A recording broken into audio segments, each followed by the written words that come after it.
events band and production company. And we are here to talk to you about our fun and failures On our journey from being scared to doing it anyway. And today we have another guest for you, and it was so interesting to talk to her. Yes, we have learned an awful lot about the great outdoors. Yes, we have, coming from someone who's not very outdoorsy.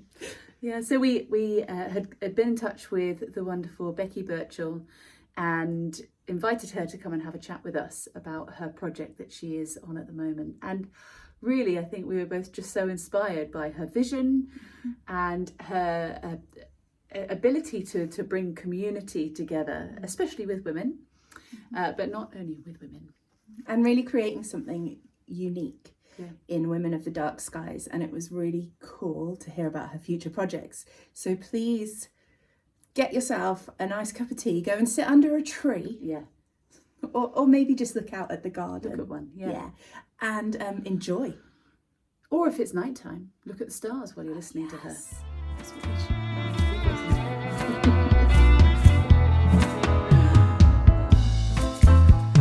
Well, welcome to our podcast today. We are with the wonderful Becky Burchell, who we have just said, how would you describe yourself? And as many of our wonderful creative guests, there are so many things that you are and that you will be. And so curator, producer, performer, you can list a few more in there. Thank you. But thank you for coming to join us today, because we have been really inspired. We saw your leaflet for your show that you have on at the moment, and or your experience, I don't know again what you would call it, and we were like, this looks amazing. So it's really nice to meet you. Thank you. Lovely to meet you. Yeah, lovely to meet you. Thank you for coming in person. It's always nice when people like come in person. We can huddle around a table even though we don't know each other very well. We didn't know if you're going to turn up in like furs with a spear. Well, you know, but I could have done that. It's quite hot. Yeah.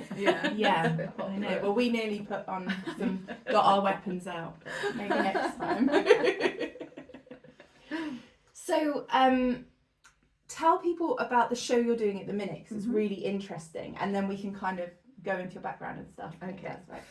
So right now I am running a series of storytelling pilgrimages called Women of the Dark Skies, which takes place in the village where I live in Chettle, which is on the Cranborne Chase, which is an amazing area of it's a designated dark sky area. So we have amazing stars and not much light pollution.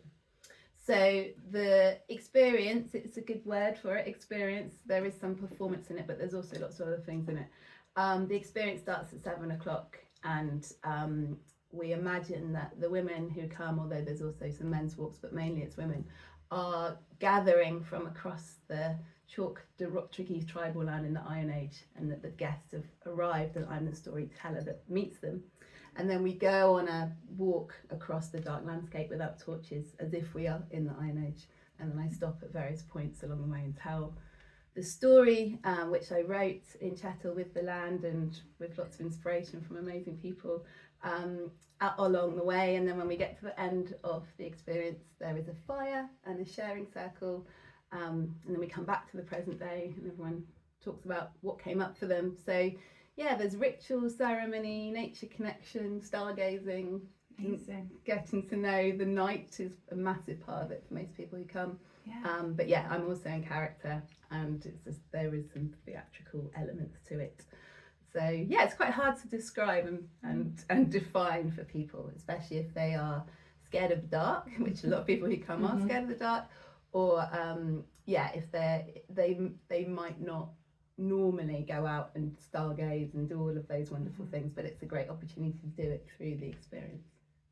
And does it? What if you get a really cloudy night? I mean, does it make a huge difference? Yeah. So the wonderful thing about doing work in the outdoors is that nature provides so much extra elements that you just can't predict. So, for example, last night we're near a new moon. I walked last night and it was incredibly dark to begin with, and cloudy and threatening rain, and we had a group who were quite nervous, and but by the middle of the walk the clouds parted, and the stars that were out last night were incredible. I haven't seen such depth of stars for a long time, and so the magic of that contrast was just like next level. But we've also had nights where, you know, we've been walking through the dark woods, and just as we come out, it's absolutely tips it with rain. And that's a point in the story where I sing, and we're just all singing in the rain. So by the time we get to the fire at the end, everyone feels like they've really, you know, they've really been on a journey. And that for me is a big part of it, is that, you know, the weather, we're so scared of the weather, we're scared of the dark, we're scared of the weather. And so when people sort of start to realise that they might be walking in the dark without torches, and it might rain, and it might be cold, and it might be muddy and slippy, there are quite a lot of people that start to message me or email me and say, are we really going to do this tonight? Because I'm a bit worried. But we do, and we haven't cancelled one. I've got very good at like reading the rain maps on Met Office, so I can reassure people. And is it just yourself? It's just I lead it, although I have a team of wonderful local women who are either the walker at the back, we walk in a line for the walk, so we call it a snake. I lead at the front, and then there's a line of women behind me, so up to 25 women, or like I said, we're also doing a men's one and a mixed one this year. So they're all working behind me, and then there's somebody that comes up the rear. So we've had to learn how to be very comfortable with the dark in our community. And we were joking last night when someone said around the fire that you know, whoever's at the back gets jumped on. But actually we've got over that now. We've literally just like, no, we're okay with this. And then there's somebody that goes up to where we have the fire circle in the woods, who prepares the fire and gets that all ready and the tea ready and everything. So there's normally 2 other people that work on it with me each night. How did you begin to, because so often these things are a process, but how did you come to the point where you're out in the dark on your own with 25 people? What a great idea. It's a really good question. I think there's a few ingredients. Firstly, I moved to this area about 7 years ago. When I first moved here, I moved here for the community that I live in, Chettle, and I moved there for the village. But I grew up on the edge of Exmoor, so I grew up in this incredibly beautiful part of the world. I lived in a little valley. And so when I came to this part of Dorset, lovely as it is, it just wasn't my heart, you know, my heart nature. It wasn't what sort of really resonated with me. Big open fields, lots of arable. And it's taken me a while to really like get to love the land where we are in Chettle.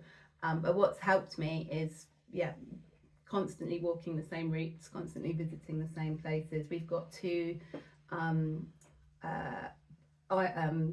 barrows on the land, so going to visit them and connecting with the history of the land.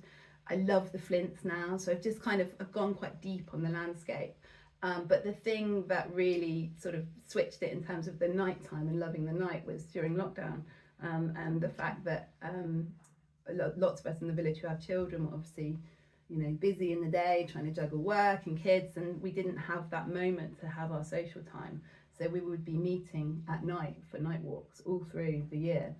And I can remember some incredible night walks, you know, walking like in the frost, you know, with all the stars out, like freezing cold at like 10 o'clock at night, and just having these really brilliant chats with my friends, and in a way that we wouldn't have done, you know, if it hadn't have been lockdown. And we got really good at night walking and really comfortable, and we started going without torches. And then 3 years ago, I spent a night under a yew tree in Devon as part of a course at a place called Embercombe. And it was Halloween, and there was a storm, and I was in my bivvy bag. And it was the first time I'd properly bivvied out. I had sort of done it before, but not on my own under What's a yew bivvy tree. bag? It's like a sort of... This is someone who doesn't own an anorak. Okay. So a bivvy bag is like an anorak, but you put it over your sleeping bag so that you can basically like put your sleeping bag inside it. It's waterproof. So you're literally just sleeping in your sleeping bag with a waterproof cover over it under a tree with no tent. On a mat. It's you know, it's a commitment to the night. And it's not everyone's comfort zone, but it was raining and there was a storm, and I had to really pull myself together that night. Because I was like, I could go back to the yurt. There was a yurt like 15 minutes walk away where there was a lovely warm bed, but I was like, I've committed to this now. I'm here. And what happened was that night was I went through all of the possible things that could happen. I was like, okay, come on then, fears, let's have a look at you all. And it was like, okay, it's Halloween. Think of every horror film I've ever seen. Were there werewolves involved? Werewolves, crazy axe murderers, ghosts, Blair Witch Project. Yes. I went through all of them. And then I was like, okay, all right, I've seen them. I don't think they're going to happen. It's not that likely. Blair Witch was a film. It's okay. Yes. It was a story. And then I was like, okay, the trees might fall on me. That might happen, but that is possible. And then I had this feeling of like, but the animals are out here all the time. Like, they don't have the luxury of having a roof over their heads. They just have to deal with the risk of it. Yeah. And I was like, I go out, there's loads of risks in life. I drove here. So I just sort of put that on spell. And then I sort of, as I was lying there, I sort of feeling on my own, I just had this incredible sense of suddenly just like, you're not on your own. You're under this incredible tree. You're surrounded by trees. You're surrounded by the mycelium underneath you. You're surrounded by all the woodland creatures. And like, it just suddenly switched from like that human centric, like, oh God, what am I going to do? To being like, I'm surrounded by amazing beings. And as soon as I got to that point, I was, relaxed and I was like committed to staying there and got quite excited about it. And it was that night that I really had that sense of like, we have gone so far away from something that should be so easy and natural for us, which is being at night without a torch on our own. Like, it's such a sort of simple thing. And yet for most people, it's a huge challenge. And it just was, it actually sort of pained me to think how much we're missing, that feeling that we're missing. So those two things were kind of catalysts for me to then think, I really want to develop something that is going to be enable people, particularly women, because obviously for obvious reasons there's a lot more fear for women being at night on their own, and because I live in this beautiful place and I know the footpath well and we've got the dark skies, it felt really obvious to do a walk. So the next sort of 6 months to a year, I walked this route over and over again, and the story kind of emerged. I spent a lot of time sitting on the long barrow. I did shamanic drumming. I don't know if you know how to do that, but it's like you can listen to it on headphones or you can drum. It's like a particular drum beat, and it's almost like a guided meditation. So I would sit on the long barrow and what's ask a long a question. barrow? A long barrow is an ancient burial mound. Okay, so this cool. was this one in Chettle is like 5,500 years old. Oh wow. And it's huge. Yeah. And most people don't even know it's there. And so I just sat there and like would ask a kind of question like, who, what character wants to be in this story, and just sit there and kind of, I guess it's like a meditation. Yeah. And then that's really the cool. bits of the story would come. So, And being open enough to tap into the energy that's around you as well. Yeah. Must fill the character void as well. Yeah, absolutely. And because it's a story the story's told in 6 different places along the route, and so in each place I'm referencing where we are and what we're surrounded by. So before we go into the woodland, that the woodland is part of the story. So it's like we're about to enter the place where the main character was born. This is where she spent most of her days as a child. And then the woodland features later in the story. There's a hidden hut in the woods, and so we're constantly like drawing on the parts of the story in the landscape as well. I don't know if you know Shaftesbury very well, but we've got this amazing bookshop, Fold. Yes, I do know Fold. And so they were one of our first podcast interviewees, and we were just blown away by their knowledge as well. But they talk, I'd never really thought about it because I walk the dog. I like a walk, but they were talking about actually women walking, and it, I mean, they have got so much knowledge. We came and went like, oh, that's amazing. But there does seem to be a fear with women being able to just go out and walk daytime, never mind nighttime. But it's quite interesting to sort of look at that side of things. Absolutely, and I do think that a lot of it, that the fears, and I hear this around the sharing circle at the end. So the really important part of the walk is when we get to the end and we're sat around this amazing huge fire after being in the darkness for nearly 3 hours, and everyone gets this lovely cup of tea and a flapjack, and then we have a sharing circle, which is very simple. We just pass around a flint, people hold the flint, and then they answer the question, what's alive in you in this moment? So it's not like feedback about the walk, it's sort of like, what's this brought up, what's this stirred? So I hear every night like what's emerged for people, and what's really profound is how many people are scared of the dark, scared of being on their own, scared of walking, like you said, scared of the weather, scared of the outdoors. And something's made them come and push themselves out of their comfort zone. And I think it's the theatre bit of it, the story bit of it, and the fact it's for women as well, or it's created for women. So when they come on a women's walk, they feel that sense of tribe and safety. Something sort of pushed them, but it never fails to surprise me how many people are carrying things that are stopping them doing, like being out of their comfort zone. And I just think that's what we've done so much in our modern lives. We've kind of prevented ourselves having new experiences because of all the things that could go wrong. So, you know, people say things like, gosh, you know, when I first started walking, I just thought I was going to, you know, trip. It's like, okay, no one's tripped ever on the walks. Like, they just haven't tripped. Someone did trip around the fire the other night, but we'd finished the walk there. But like, that was in the light. Yeah. But that no one's tripped, no one's twisted their ankle, and it, you know, and it might happen one day, but that would happen. That could happen in Shaftesbury when you're walking down the high street. It has. Yeah, exactly. And so I just think this sense of fear is holding us back, and the flip side of that came up is trust. So when we're walking. As part of the group, when I'm leading and we're walking in a line, and so the invitation is that you are not rushing to keep up with the person in front, but that you're slowing down so the person behind you can keep up. So there's a sense of being looked after on both sides. Everyone has a hazel stick that they're carrying as well, so that sort of helps them feel secure. Yeah. Also, but you could attack someone. You could attack someone, and I think that helps as well. You know? Exactly. Yeah, any stags coming out in the dark, you're like, okay, I've got you. But it's, you know, I always know, I can feel when everyone drops in, and it's like, you know, about halfway through the walk, when we get to the amazing long barrier. By that point, it's like they've done the hard bit. Their busy minds have calmed down. We've been in silence in between the storytelling. They haven't tripped. We've done the darkest bit, which is the woodland, which is at the beginning. And then they're like, oh, okay, maybe all those fears that I was carrying are not going to happen. And they trust me by that point, because I haven't led them into a ditch.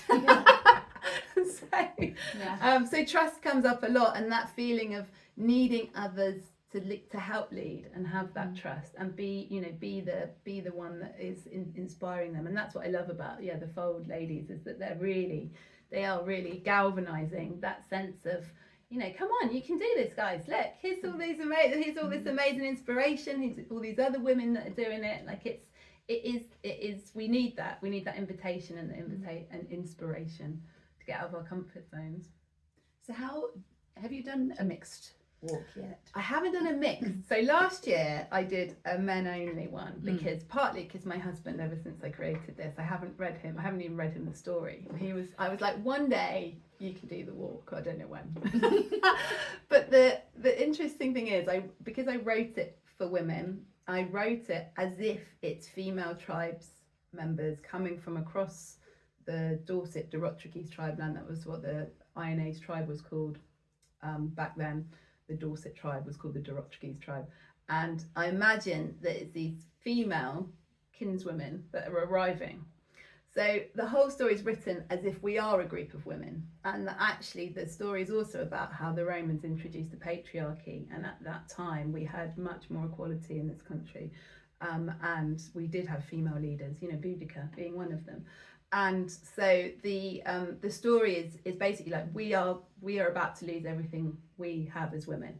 That's a big part of it, and it's also a celebration. It's a coming of age story of a young girl and her mother and their relationship. And so when my husband was like, "Can I do the walk?" I was like, "Yeah, I just can't figure out how I would change it for you, because like it's, you know, it's women arriving, and I say welcome kinswomen, and I talk about how we've all got to stand together so we don't lose our power, but I don't want to have to change that for the men." And then at a certain point I was like, I'm not bloody changing it for the men. I was thinking of all the arts experiences that I've been to, like for example Secret Cinema in London, when we had to all be the prisoners for Shawshank Redemption, and we all had to be male prisoners. And like the women didn't go into that being like, hang on a minute, I've got to be a man now. So I was like, no, sod them. They can if they want to come. But it will be the same experience. And actually there was such power in that, because men don't often get invited to literally walk in the footsteps of women. Like that isn't very common at all. And so the men that came on that walk found it quite profound to be invited to think about what it would have been like to be a woman in that time. A lot of them had daughters, so they were then reflecting on where this historic inequality came from. And got quite passionate about wanting to sort of go back to that point in time and be like, well, that wasn't okay. But really interestingly, when we got to the fire at the end, the things that were shared by the group of men were almost identical to the women, like almost identical. So they all talked about the love of walking in silence, the feeling of tribe, the trust, the beauty of the night, the story. Hearing the sounds and the smells, and like really enjoying seeing the landscape in a different way. The only thing, apart from them obviously reflecting because they had daughters, that was a bit different, but the only thing that was really interesting was after the walk, 4 of them said to me that when we walked back to the village, we walked back in silence after we've done the sharing circle, and because we're still holding our sticks then. And 4 of them separately said to me that as they were walking back down the lane into the village, again in the darkness, they had this overwhelming feeling of what it would be like to be a Roman soldier and about to raid a village, because there's a point in the story that's about this. And it's almost like they kind of embodied the male trauma of that time as well, which was about, like attacking. When a lot of those soldiers, even in the Roman times, wouldn't have actually been Roman. They were gathered from all over Europe to come and invade us. And so that was really interesting perspective that the women didn't have. But apart from that, it was remarkably similar. And I was very nervous about doing that walk because it was a full moon, and I was like, suddenly, rather than having like 25 wonderful women in the dark, I'm going to have 25 big men who are going to be like being asked to be a woman. Like, how's this going to go down? Like, I didn't know whether I would feel the resistance in them, but they were absolutely amazing, and it was a really powerful thing to offer for men. So we've got one coming up that's for mixed, and then one that's men only in the next few weeks. Because my partner was like, I looked at that. I saw it because I said what we were doing. He was like, I looked at that and it looked really good. And then I was like, it's just for women. I was like, it's not. But I think it's a really brave choice in that, like in the arts, to immediately limit who can come to your show. And like in terms of like, we were just talking last week on the podcast about marketing and getting people in, and like how you make it as open, as accessible as possible. And actually it's a really brave choice to say like, this is for women, or written, and then to have specific audiences.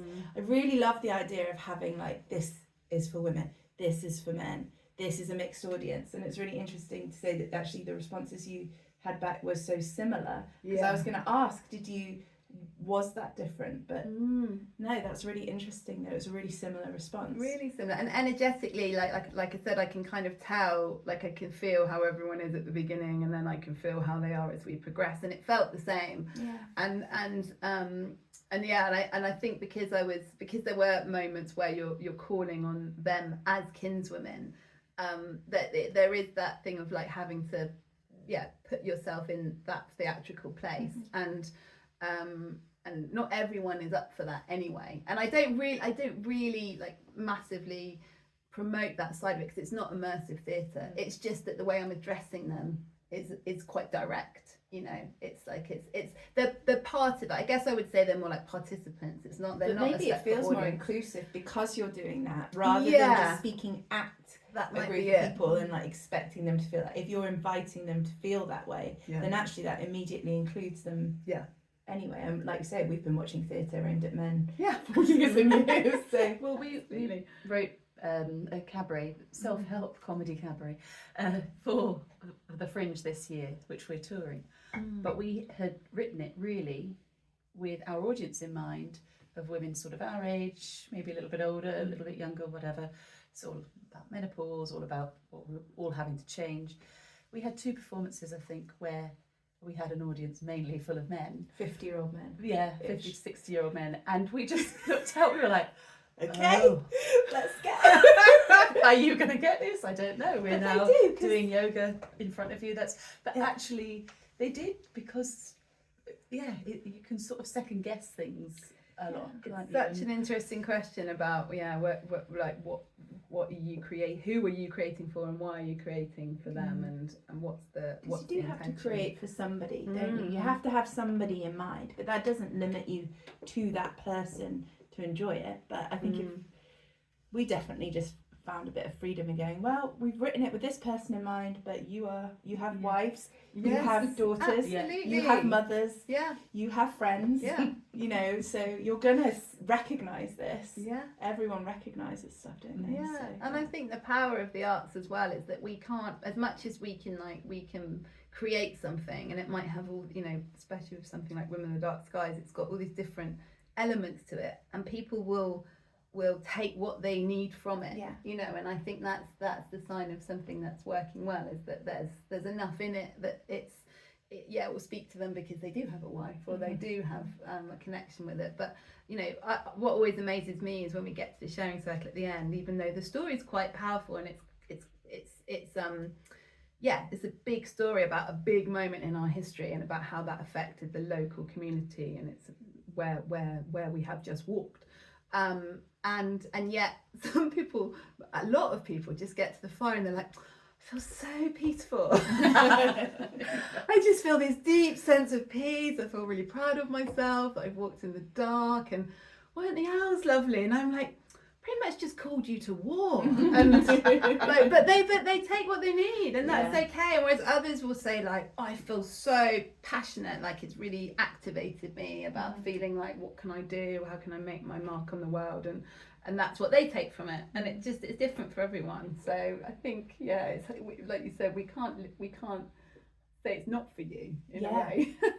I wish all theatre had a sharing circle at the end. Yes, because I I do always want to debrief after I've seen something, and you know that feeling when you've seen an amazing show and you I remember it as a kid, well, not a kid, maybe a teenager, literally skipping out of something and just wanting to like go and like, I don't know, I can't remember what it was that I saw, but I remember, and then being laughed at by whoever I was with, and then like squash it. But like after you see something amazing or that you've really connected with, and you're just like quietly by yourself, or maybe you've got one other person to debrief with, it'd be so nice if everyone could just sit down and be like, well, I loved it when this happened, or I cried when this happened, and now I feel like this and I want to do that.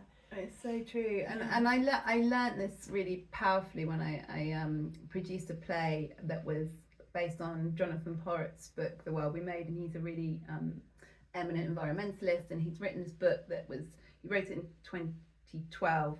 It's set in 2050, and it imagines the coming years and the climate breakdown, but then how, if we played our cards right, how it could be turned around. And he put loads and loads of research into this book. Obviously it was fictional, but it was told in a kind of factual way based on real research.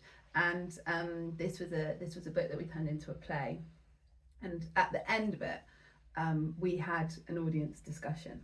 And what was so interesting was how, because it was in an art space and not a kind of Radio 4 debating space, like who's right, it allowed people to just talk about how they felt about the situation. Yeah. So it brought up, things about eco-anxiety, it brought up intergenerational blaming and questioning and people feeling they weren't doing enough and the anger. But rather than it being like who's right and wrong, it was just like, I feel this. This character made me think this, made me worry about this, And so we were able to have this very nuanced and deep discussion that wasn't based on debating that it's just a different essence, I think. Yeah. Well, because you're literally creating a tribe. Yeah. So people are bonded. Yeah. And so, but you do feel bonded in theatre, don't you? Because you've all had a shared experience that no one else will ever see, because it's live, and so it will always be slightly different, especially with yours, with the weather creating all the effects. What's it going to be tonight? Well, we had an incident on Friday where and we actually sort of had something similar last year, but this was much more extreme, where in the first bit of the walk, we walk across a parkland, which has got some beautiful clusters of trees in it, but it's essentially an open meadow, and there's a track that goes through the middle, and on either side there's you're walking straight through the meadow, and on one side of the field at the moment there's baby cows grazing. They're like young bullocks. They're very frisky. And I've walked that route lots of times. I've walked it at night, but when we did it on Friday, because there was such a big group of us, they went wild. And I have dealt with them being wild before, but they were particularly wild on Friday night, and they were stampeding and running round and round and round and running right up the side of the fence. And at one point it looked like they'd broken through the fence at the top, and that they were literally running across the track. And it was, I mean, it sounded terrifying. Someone at the end said it sounded like the Romans invading. Like, it sounded like that pounding of hooves. Yeah. There's literally a line in the story which is like, we heard the pounding of hooves. Yeah. And that's what it was evoking. But they were so riled up, and they were like, snorting next to us. But because I was leading, and we'd only just set off, we were 5 minutes into the walk. So we just sort of stopped and talk to them, and I did say to everyone, there's cows in this field, I might need to chat to them at some point, which I then did.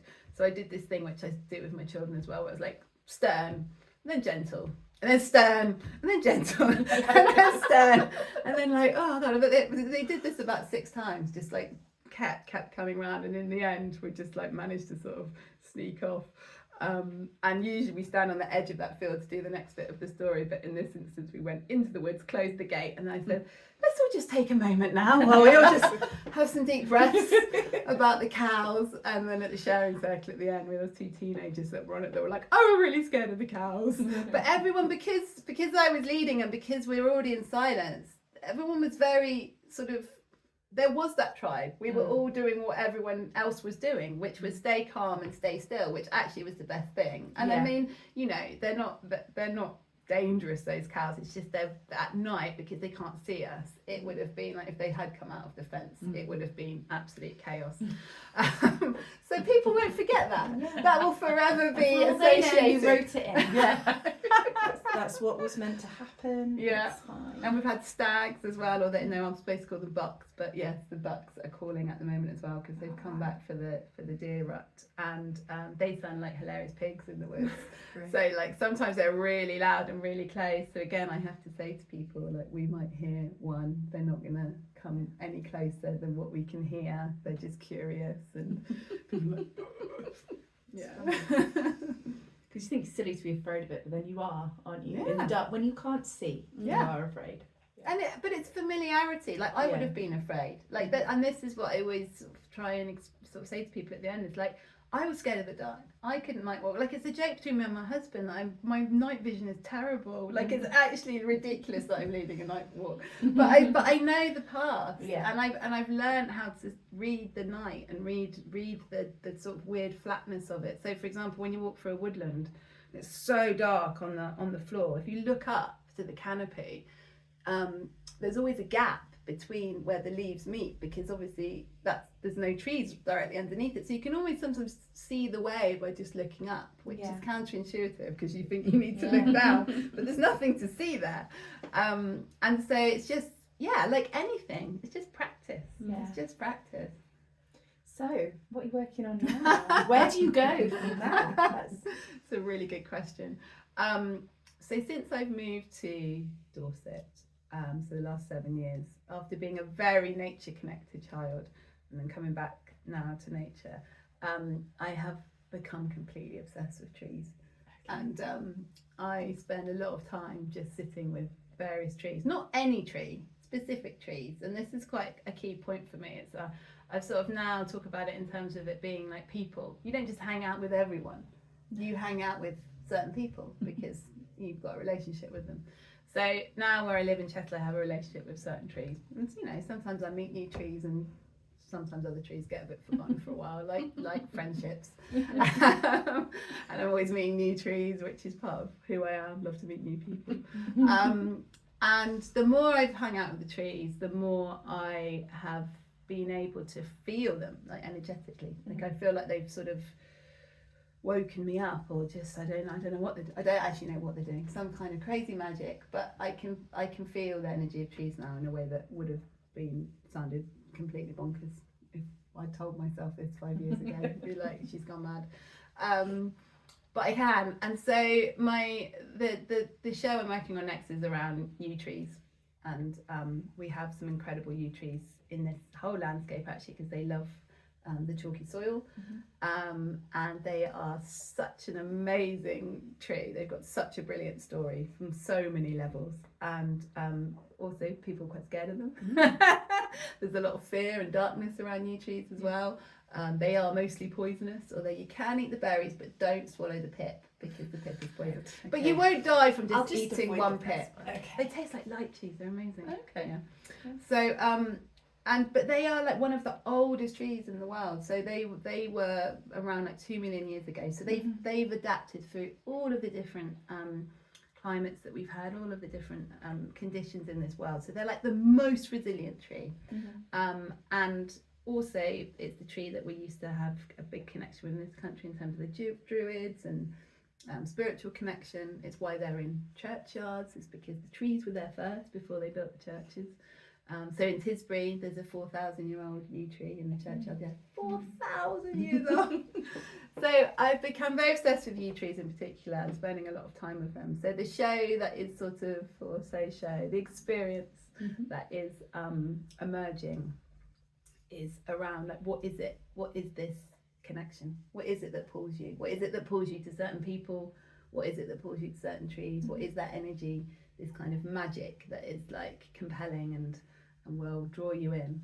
And what happens when you just lean into that energy and that magic without there being any obligation or exchange or agreement or anything? Because when you're having that with, particularly with the natural world, in our humanity, we're so used to wanting to have a relationship with the natural world now where it's consumptive. It's like, oh, we're going to go and put our house in that lovely woodland, or we're going to chop that tree down and use it for wood, or we're going to use those things to eat. So, you know, it's quite rare that we just go and be in presence with, you know, a more than human being.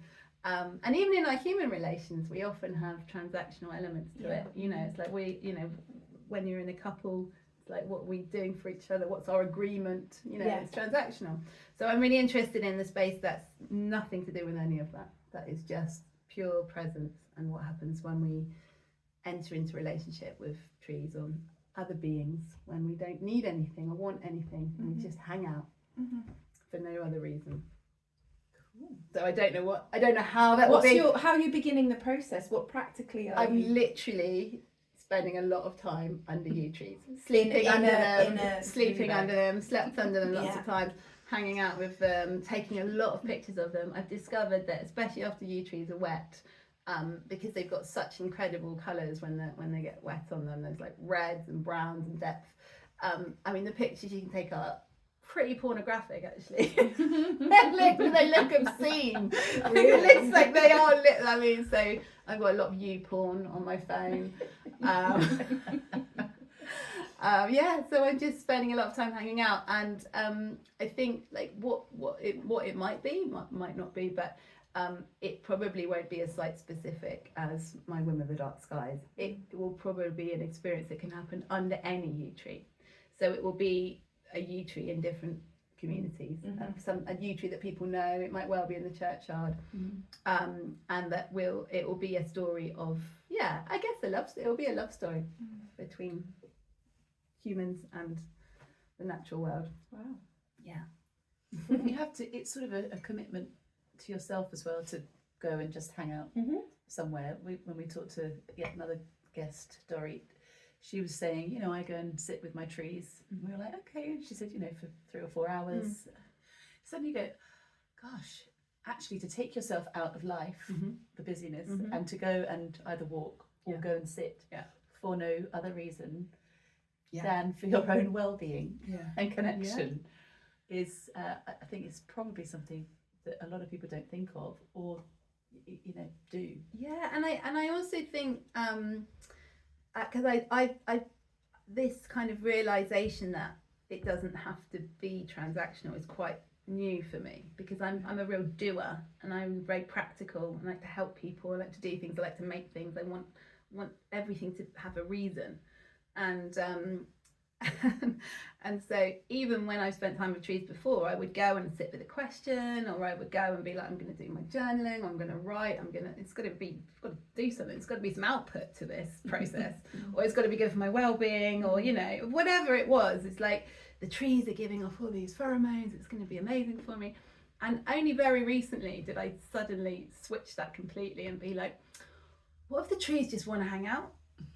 What if they just want to hang out with no other reason? It's like, a really amazing friendship where you're just happy with exactly how you both are, without any other reason.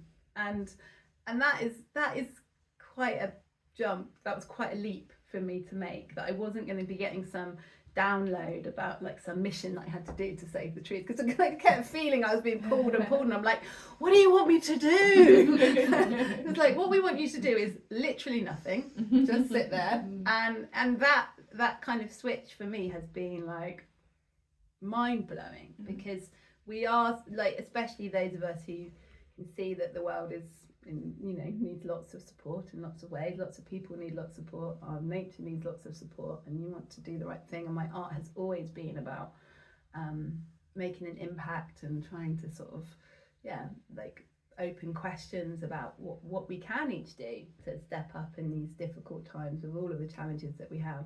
So the idea that part of what we have to do is just be in presence was quite a profound thought for me. Probably not for other people, but for me, I was like, oh wow, that's blown my mind. We've got a huge tree here, haven't we, in the graveyard. Graveyard, On the really old one from the plague. Down the road, down the hill. Yeah. Been Is that a yew tree? Check it out. See, I don't know what a yew tree looks like. When I first moved here, I was taken to go and see it by somebody. Oh, that's nice. Well, it was, but I don't know if I particularly wanted the person who took me, and it is a bit like, well, I'm in a graveyard. Were you in the park as well? Well, it was one of those days. Come to a graveyard with me. Another day it would have been brilliant, all with the right people, but it was like that real fog, the Shaftesbury fog, and I remember going, this is strange, because also it's huge, and they are so They're dark. amazing. They're dark, and they are powerful, and they are often in graveyards, which again is why people have sort of got this feeling of darkness around them. But I also learnt recently that because they do have a low level, because they are poisonous, most of them are poisonous, but they get used for cancer treatment. So it's that whole it's the duality of it. It's like the poison and the healing in both, and they are always associated with life and death.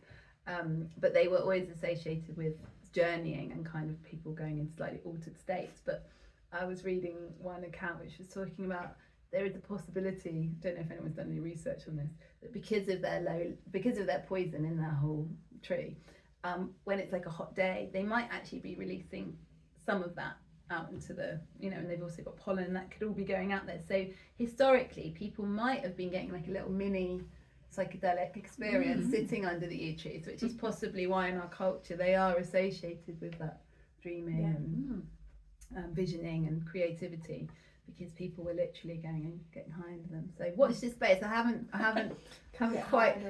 quite got to that stage yet, but maybe that's what the show will be storytelling around. would have been around trees before there were theatres and before there were churches, like you said. Like storytelling and theatre started around fires and trees, and so you're kind of taking everything back. What would, because you've got a theatre background, obviously you were in theatre, but I'm just wondering what you, like, I don't know, pick a decade ago, would think of you now, wandering around in the dark. Would you be like, do you think younger you would be like, of course that's like the natural path, or do you think you'd be like, no, so my background is quite varied, but it is mostly within the art space. But I came from working on really big events. I used to work at the Roundhouse in London, so big circus festivals, and sort of running that massive venue. and then working in big festivals. So I used to curate for Festival and Camp Festival, curate all their arts performances. They have huge budgets, you know, massive, working all year round, massive responsibility. And my work has got smaller and smaller, and more like precision, and more like less and less stuff. Like I have a joke now, it's like if there's a fence or a generator involved, I'm not interested. It's like I can't, it has to be candlelight. I don't want any electricals. And so I think if 10 years ago, when I was probably just starting out on more of my own projects and wanting them especially to have an environmental and community focus, I was still sort of stuck in that old paradigm of sort of like, well, okay, what the first thing I did when I left Festival and Camp Festival was I created my own festival, which was around imagining a better future, but it was still in an arts venue, and it still was curating performances to try and tell this story. And there's so many restrictions with that. There's so many restrictions when you're working with an existing audience in an existing building, trying to find the work that speaks to those issues that you're trying to put across. And I felt like I just wanted to rip away all of those barriers that were there.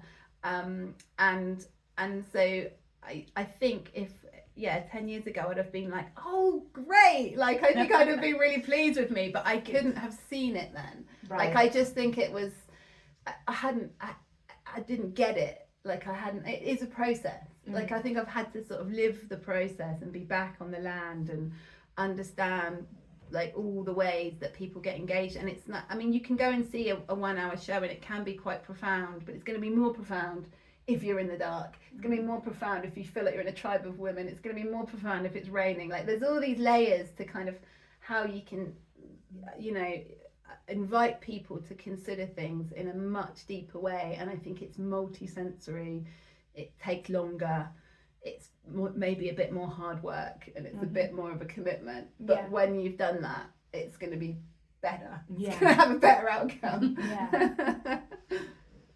It's funny how you can kind of know something's talking to you, but you can't see the way exactly. And that's part of my process now, is trusting that there's been so many things in my life where I'm like, I don't really know why I'm doing this. Doesn't make any sense whatsoever, but I'm just going to keep doing this thing, or I'm going to talk to this person, or I'm going to go to this place, and just trust that it will unfold and that it will make sense in 5 years' time.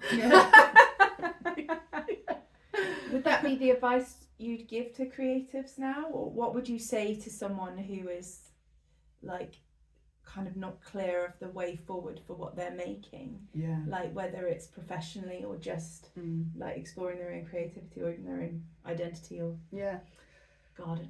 It's a good question. I mean, because I came from the more kind of producing, production manager, planning world, my process was always make a fucking amazing plan and then follow all the steps to do it. You know, timelines, schedules, spreadsheets, like absolute precision, like you know, to-do lists.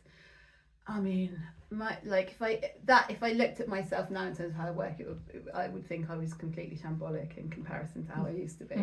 Although I still have that reputation, which I'm still trying to shake off. So Becky's really organised. I'm like, I don't want to be that person anymore. So in terms of advice, I think there is a real power in following what really feels like it's most alive in you, like, and just keep sitting with that thing, and even if it doesn't make sense, just keep kind of trusting that. I think there's also a real power in almost creating a bit of a container, some boundaries for yourself, like so that you're not then being like, could be all these things. It's like create a bit of a space of like possibility within that, and then within that be really free about how it gets manifested. Because I think and it's a tricky thing within the arts, especially in things like funding, where you have to say what it's going to be. It's like, I need the funding to work out what it's going to be. Like, how can I tell you what it's going to be? I can't. And they want to know how many people it's going to impact, and you know, how you're going to reach them, and what's going to happen afterwards, and what follow-up you're going to do. And it's like, I don't even know what the bloody workage yet. I just I'm just sitting with the sitting trees. with Leave me the alone. trees. Can you give me £10,000, please? Thank you. So I can sit with the trees. And then that's the other thing is that, like, you know, of course, like, it is really hard to get funding, but and it's hard work creative, so you have to do something you enjoy. Don't slave away and do all the hard work for something that you think is for other people. Yeah. Like, it has to be for you. Yeah. Like, not as in you have to be true to your own integrity and your own, like, strengths, and also I think pushing on your own edges. Like, it has to be within your framework, because otherwise we're just busy fools, aren't we? And we're working for nothing because it's so craply paid. Yes. So it's you might as well enjoy the process. Yeah. Oh, I love that. Yeah. Wow. Thank you so much for coming literally Yeah. and talking to us. It's so nice to meet you in person. Yeah, Can't wait to come on a nice walk in the dark Yes. with a stick. Yeah. And we'll I look shall forward buy to an the anorak. a yew tree experience as well. We all look forward to that.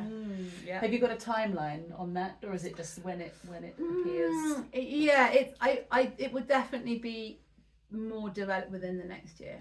Yeah. Mm-hmm. It's got a working title of I Love You. Ah. Yeah. Obviously, I love you. Okay. With the, Yeah. Oh, I haven't had breakfast. That took me a minute. I love that. I'm gonna have to. I was thinking this. Like, whenever I say it, I'm gonna have to work on a way of saying it in a way that then explains immediately how it's spelled. Yes. You're my first practice on it. Okay, so yeah. you can It think took about us about 4 seconds. Yeah, that's it. We wrote It's about Hugh you trees. It's called I Love You. Yeah. We wrote Hugh the musical, so you could always have, if you want, you the musical. Oh, Which would be yeah. interesting. Okay, We can amazing. collaborate. That sounds brilliant. Yeah, it's Under off a the yew wall. tree. Yeah. That sounds brilliant. It's off the yew. Yeah. Oh, well, thank you so much. Thank you. Lovely to meet you both. Thank you. We left that chat feeling really inspired and really ready to go out and think a bit differently about things.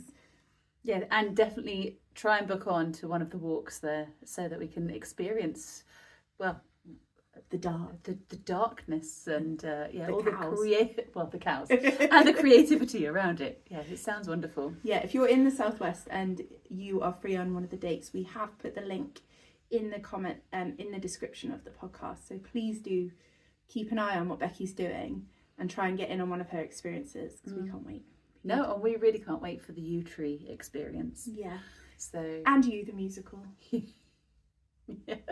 The pairing you didn't know you needed. No, none of us knew that we needed that. But yes, maybe we need to go and do some creativity writing in the a tree. dark. In a dark, under a tree. But I just don't have the coat for that. I No. don't think. But we could try. Get me one of those magic sleeping bags she was talking about. Yeah, a bivvy bag. A bivvy That's bag. it, just your face. That would be an interesting podcast, won't it? We'll do it from the dark. Okay. Well, Don't lose your anyway. car keys. Anyway, But if you are struggling to see the way ahead and to know exactly where you're going with your creative project, then just trust. trust it and it will unfold. And just do it.